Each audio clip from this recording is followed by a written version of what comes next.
कहानी नीलम और विकास की है। नीलम अपनी शादी के 1.5 महीने बाद ही विधवा हो जाती हैं और उसके जीवन में अचानक ही पतझड़ आ गया था। नीलम को ऐसा लगता था जैसे वह संसार की सबसे बदनसीब औरत हैं।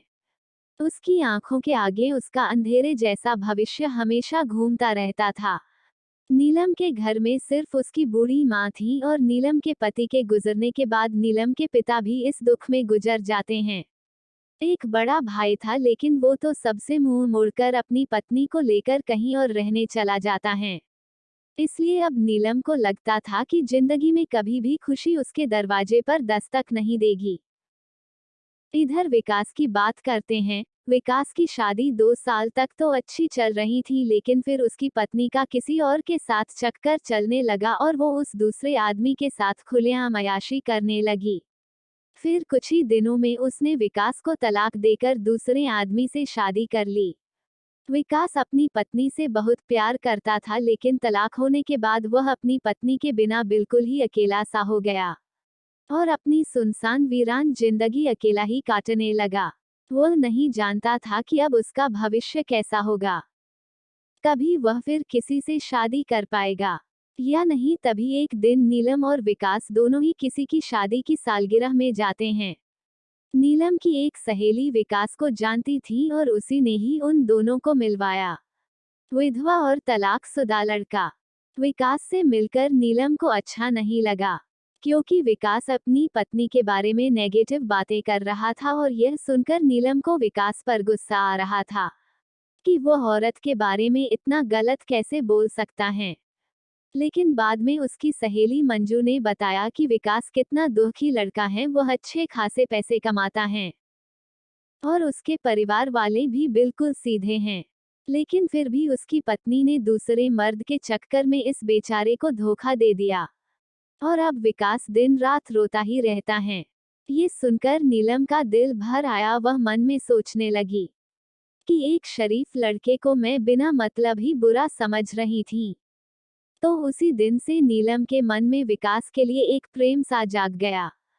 तभी कुछ ही दिनों बाद नीलम ने अपनी सहेली मंजू से कहा कि मंजू, मैं पता नहीं क्यों विकास को चाहने लगी हूँ और मैं उसे पसंद भी करती हूँ। अगर मंजू तू कुछ उपाय करके मेरी दोस्ती विकास से करवा दे तो शायद मेरी जिंदगी संवर जाएगी। तो मंजू ने कहा कि ठीक है, तू कहती है तो मैं किसी बहाने से विकास को अपने घर बुलाती हूँ। मैं उसे तेरी सारी कहानी पहले ही बता दूंगी, फिर तू भी आ जाना, आगे तुम दोनों की किस्मत। तभी मंजू अपने जन्मदिन का बहाना करके विकास को अपने घर बुलाती हैं और मंजू विकास को नीलम की बीती हुई सारी बात बताती हैं और वो उसे ये भी बताती हैं कि शादी के 1.5 महीने में ही नीलम विधवा हो गई थी। विकास को नीलम का ऐसा हाल देखकर उसे बहुत दुख होता है। तभी विकास नीलम से मिलता है और उसे समझता है, वाकई में नीलम एक बहुत दुखी लड़की थी। अब विकास ये तय कर लेता है कि वो नीलम का सहारा बनेगा। नीलम को भी विकास दिल से बहुत ही पसंद था और दोनों ही बाहर भी मिलने लगे ताकि वो एक दूसरे को सही से समझ सकें। एक दिन उन दोनों को ही एक दूसरे से बेहद प्यार हो गया और रात रात भर वो दोनों ही फोन पर चैटिंग भी करते हैं और कभी फोन पर बातें भी कर लेते थे। विकास बहुत ही रोमांटिक लड़का था, वह अपनी बातों से नीलम का दिल जीत चुका था। नीलम को भी विकास के मुंह से अपनी तारीफ सुनना बहुत ही अच्छा लगता था। दोनों ही हर रविवार को मिलते थे, पार्क में घूमने जाते थे और कभी कभी रात को होटल में डिनर करने भी चले जाते थे। तभी एक दिन नीलम विकास को अपने साथ अपने घर ले गई और उसे अपनी माँ से मिलवाया। विकास ने जब नीलम की माँ के पांव छुए तो नीलम की माँ रोने लगी और विकास का हाथ पकड़कर कहने लगी कि बेटा, मेरी बेटी का सहारा जरूर बनना और उसका साथ कभी भी मत छोड़ना।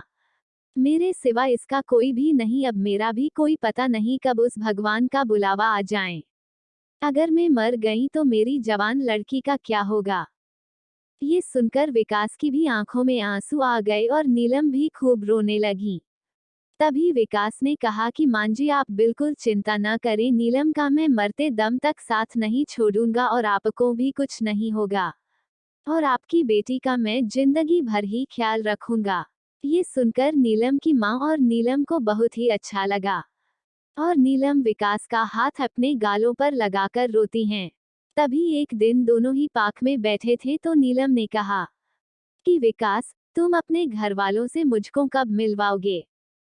विकास ने बात टाल दी और उससे प्यार भरी बातें करने लगा और कहा, नीलम, मैं तुम्हारे बिल्कुल नज़दीक आना चाहता हूँ, बोलो तुम मुझे अपने करीब कब आने दोगी। लेकिन नीलम विकास को अपने करीब आने से मना करती हैं, मगर फिर भी थोड़ा बहुत वो दोनों प्यार कर ही लेते हैं। तभी नीलम की सहेली मंजू ने नीलम के कान भरना शुरू कर दिए। उसने कहा कि नीलम लड़कों पर इतना जल्दी भरोसा नहीं करती थी। तू तो सीधी साधी है, विकास को अपनी माँ से भी मिला दी, लेकिन विकास ने तुझे किसी से मिलवाया। कहीं ऐसा ना हो कि वो तुझे इस्तेमाल करके न छोड़ दे। ये सुनकर नीलम के कान खड़े हो गए और वह सोचने लगी कि कहीं विकास मुझे धोखा तो नहीं दे रहा। उधर विकास ये सोच रहा था कि मैं नीलम को अपने घर कैसे लेकर आऊं।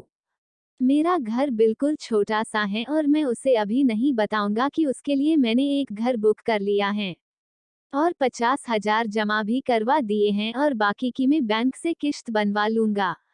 1 महीने बाद विकास का जन्मदिन था। विकास ने सोचा मेरे जन्मदिन पर ही नीलम को सरप्राइज दूंगा और तभी नीलम और उसकी माँ को भी घर बुला लूंगा। उसी दिन नीलम से शादी की सारी बात करके उसे सगाई की रिंग भी पहना दूंगा, क्योंकि नीलम के परिवार में और कोई नहीं है, इसलिए सारा कार्यक्रम नीलम और उसकी माँ के सामने ही हो जाएगा। अगले दिन नीलम विकास को फोन करती हैं और गुस्से में कहती हैं कि तुम अपने घर वालों से मुझे कब मिलवाओगे। विकास फिर से बात को टालते हुए बात को पलट देता है। अब नीलम का शक और भी बढ़ जाता है। तभी नीलम विकास से कहती हैं, तुम्हारे बैंक में कितने पैसे हैं, मुझे अपना बैंक बैलेंस दिखाओ। लेकिन विकास ने बैंक बैलेंस दिखाने की बात भी टाल दी, क्योंकि सभी पैसे उसने मकान के ब्याज में दे दिए थे और उसके अकाउंट में यही कोई 8 से 10,000 ही पड़े थे। नीलम का शक अब बढ़ता ही जा रहा था और वो ये सोच लेती हैं कि विकास वाकई में मेरा इस्तेमाल कर रहा है और वो मुझसे शादी भी नहीं करेगा। इसलिए नीलम विकास का फोन तक उठाना बंद कर देती हैं। इधर विकास एंगेजमेंट की सारी तैयारी कर चुका था। बातों ही बातों में उसने नीलम की अंगूठी का भी नाप ले लिया था और नीलम को इसका पता भी नहीं चला था। विकास ने नीलम की तरफ से खुद की भी अंगूठी बनवा ली थी, ताकि नीलम की मां का कोई भी खर्चा न हो सके। विकास ने किसी से थोड़ा कर्जा लेकर नीलम के लिए साड़ी और उसका सारा सामान खरीद लिया था और उसकी मां के लिए भी एक सुंदर साड़ी खरीद ली। अब विकास ने सबको ये कह दिया कि मेरे जन्मदिन वाली रात को मेरी सगाई नीलम से है और उसके घर में भी उसने सबको बता दिया था। सारी तैयारी हो चुकी थी। तभी एक दिन विकास ने नीलम को 3 बार कॉल किया, मगर नीलम ने उसका फोन गुस्से में उठाया और कहा कि क्या बात है, जल्दी कहो। तो विकास ने कहा, कल शाम को 5 बजे तुम और तुम्हारी माँ को मैं लेने आ रहा हूँ। तो नीलम ने कहा कि मुझे कहीं भी नहीं जाना। तो विकास ने कहा कि नीलम, कल मेरा जन्मदिन है। विकास ये बताया, लेकिन फिर भी नीलम ने विकास को जन्मदिन की बधाई नहीं दी। तभी नीलम ने सोचा कि जन्मदिन में चली जाती हूँ, इससे विकास का पर्दाफाश भी हो जाएगा। अगली शाम नीलम और उसकी माँ तैयार हो जाती हैं और अनिल की गाड़ी में बैठकर उसके साथ चली जाती हैं। पूरे रास्ते नीलम ने विकास से कोई भी बात नहीं की, उसे तो विकास के रूप में एक धोखेबाज नजर आ रहा था। तभी जैसे ही नीलम विकास के घर की दहलीज पर कदम रखती हैं, वैसे ही विकास की मां आरती की थाली लेकर आती हैं और नीलम को टिका लगाकर उसकी आरती उतारती हैं। ये देखकर नीलम हैरान रह जाती हैं। तभी वो भी विकास की मां के पांव छूती हैं। उसकी मां उसे अंदर आने के लिए कहती हैं। सभी लोग खड़े थे, विकास के बड़े भाई भाभी, विकास के भतीजा भतीजी और विकास की मां व भोले भाले उनके बाबूजी। सभी लोग नीलम और उसकी मां का स्वागत करते हैं और बैठने के लिए कहते हैं। अब विकास का जन्मदिन भी मन जाता है। उसके बाद नीलम जाने के लिए कहती हैं तो विकास की माँ कहती हैं कि बहू तुम्हें जाने के लिए नहीं बुलाया है, हमेशा के लिए यहीं रखने के लिए बुलाया है। नीलम समझ नहीं पाती। तभी विकास की बड़ी भाभी 2 फूलों की माला और एक प्लेट में 2 अंगूठी लेकर आती हैं। ये देखकर नीलम विकास की तरफ बड़े ही आश्चर्य के साथ देखती हैं। तभी विकास एक अंगूठी नीलम के हाथ में रख देता है और कहता है आज हमारी एंगेजमेंट है। नीलम इस बात के लिए मैं तुम्हें सरप्राइज करना चाहता था, तुम्हें ये रिश्ता मंजूर है ना? नीलम रोने लग जाती हैं और मन में ये सोचती हैं कि मैंने किस लड़के पर शक किया। अनिल ने नए मकान के कागज भी नीलम के हाथ में रख दिए और कहा कि नीलम ये मकान मैंने तुम्हारे लिए लिया है क्योंकि हमारा ये घर थोड़ा छोटा है ना। इसलिए नीलम की आंखें अब अपने आंसुओं को रोक ही नहीं पा रही थीं। तभी नीलम ने मकान के कागज अपनी सास के हाथ में रखते हुए कहा कि मां जी मुझे तो इसी घर में रहना है, आपके साथ मुझे नया मकान नहीं चाहिए। इस बात से घर के सभी लोग खुश हो जाते हैं। तभी विकास कहता है कि नीलम तुम्हारी माँ भी हमारे साथ ही रहेगी, भला वो अकेली कैसे रह पाएगी। ऐसा करते हैं, जो मकान मैंने लिया है वो पास में ही है, माँ को तुम वहीं शिफ्ट कर दो ताकि तुम अपनी दोनों माँ को संभाल सको। अब सब कुछ ठीक हो गया था। कहाँ नीलम एक शक की वजह से सब खत्म करने जा रही थी। ये गलती उसे बहुत महंगी पड़ने वाली थी, मगर नीलम ने विकास के घर जाकर अच्छा ही किया। इसलिए दोस्तों, जीवन में कभी भी किसी शक की वजह से आप अपने प्यार को कभी मत छोड़ना। पहले पूरा सच जानना, फिर कोई कदम उठाना, तभी आपका भी रिश्ता बच सकता है। आपको ये कहानी कैसी लगी है, नीचे कमेंट करके हमें जरूर बताइएगा। अगर आपको ये कहानी पसंद आई हो तो अपने दोस्तों के साथ जरूर शेयर करें और ऐसी ही प्यारी कहानियाँ सुनने के लिए हमारे YouTube चैनल को सब्सक्राइब करें। धन्यवाद।